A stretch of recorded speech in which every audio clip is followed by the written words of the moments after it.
मनोज झा जुड़ गए हैं मेरे साथ। मनोज झा, अभी वोट चोरी पर तो आता हूं, पर आप तो ये तकरार इतनी बढ़ा रहे हैं, चुनावी बहिष्कार की बात हो रही है, ये दबाव दिया जा रहा है या दरअसल आप चुनाव का बहिष्कार भी कर सकते हैं? संदीप जी, मैं अब तक की बहस सुन रहा था। हालांकि मुझको लग रहा है कि आप आज पूरा नेटवर्क डिस्टर्ब्ड है। मैं आपकी भी आवाज नहीं, तो आपके लेवल पर भी सौरभ मालवीय जी ने भी कहा, हो सकता है सरकार की मंशा ना हो कि इस पर विशद चर्चा हो। पार्लियामेंट में तो नहीं हुई, आपके शो में भी ना हो, शायद ये मंशा रही हो। नहीं नहीं, ये तकनीकी दिक्कत हमारी है, इसमें सरकार का कोई लेना देना नहीं है। नहीं, सरकार का कोई लेना देना नहीं हो। सरकार बहुत बड़ी चीज है। सरकार इतनी बड़ी चीज है कि उन्होंने चुनाव आयुक्त के अपॉइंटमेंट के तरीके ही बदल दिए कि जिसको चाहे प्यादे की तरह वहां बिठा दे। तेजस्वी जी ने जो कहा उसको मैं गंभीरता से आपके समक्ष रखना चाहता हूं, क्योंकि हेडलाइन ये बन जाती है कि हम चुनाव का बहिष्कार करेंगे। हेडलाइन वो नहीं होनी चाहिए। हेडलाइन वो होनी चाहिए कि हमारी लेजिटिमेट मांग क्या है। वो तेजस्वी जी की जाति पारिवारिक मांग नहीं है। कल उन्होंने अपने विधानसभा क्षेत्र के लोगों को सुप्रीम कोर्ट में प्रस्तुत किया, योगेंद्र भाई ने दिखा दिया। और हमारे जितने, मैं समझता हूं, गोपाल जी हों, अभिषेक जी हों, कपिल जी हों, प्रशांत भूषण जी हों, वृंदा जी हों, सबने दलीलें दी। अगर मेरा चुनाव आयोग सुनने से इनकार करता है, बावजूद कि सर्वोच्च न्यायालय ने 2 अवसरों पे कहा कि आप मैक्सिमम सैचुरेशन आधार का है, इसको इंक्लूजन के लिए आप इसको कंसीडर करिए। चुनाव आयोग की हठधर्मिता, अहंकार, और आपके शो पे पहले मैंने कहा है कि इस चुनाव आयोग के बारे में मुझको कहने में कोई आपत्ति नहीं है।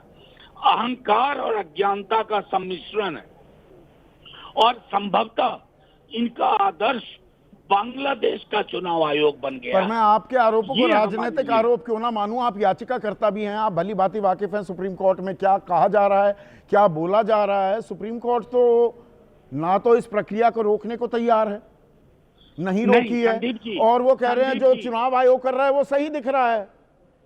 संदीप जी, आपने मेरी पूरी बात नहीं सुनी। मैं सिर्फ इतना कहना चाहता हूं, आज चुनाव सर्वोच्च न्यायालय में 2 शब्द संभवतः जस्टिस जयमाला ने कहा, कॉन्स्टिट्यूशनल एंटाइटलमेंट, अनकॉन्स्टिट्यूशनल राइट्स। उससे पहले अभिषेक जी ने लाल बाबू हुसैन के केस का हवाला दिया। कल कपिल सिब्बल साहब ने ह्यूमन ट्रेसपासिंग के बारे में बातें रखी। अब हम इंतजार करेंगे कि माननीय सर्वोच्च न्यायालय क्या फैसला करता। लेकिन ये जान लीजिए, लोकतंत्र में अगर चुनाव आयोग लोगों को प्रोटेक्ट नहीं कर सकता है, और तंत्र जो किसी के इशारे पे चल रहा है, किसी के इरादे पे चल रहा है, तो बहुत भारी मुश्किल होगी। मेरा सिर्फ लिमिटेड ऑब्जर्वेशन आपके समक्ष यही था। आपने कहा, मैं सुन रहा था कई साथियों से, राजीव जी को भी सुना।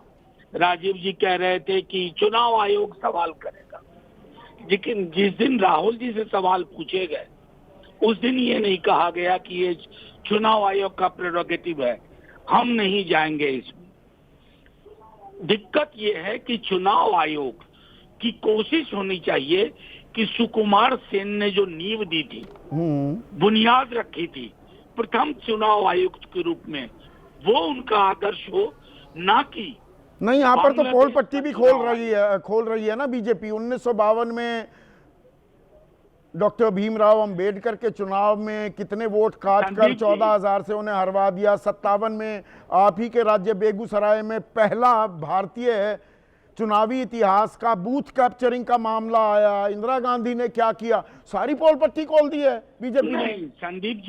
संदीप जी, आप बहुत गंभीर पत्रकार हैं, आप स्वयं रिसर्च करते हैं। ये कम से कम भगवान की मैं आपसे प्रार्थना करूंगा, ये जो व्हाट्सएप फॉरवर्ड चलता है किसी जोशी जी के मॉडल का, मैं समझता हूं इससे हम लोगों को दूर रहना चाहिए।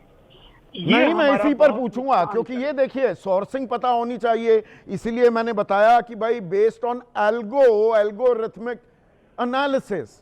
अब ये श्याम सुंदर शरण, बहुत बहुत शुक्रिया। आज बड़ी दिक्कत आई, तकनीकी दिक्कत, ये तकनीकी है, इसमें और ज्यादा खुराफात कम से कम मैं नहीं पाता हूं।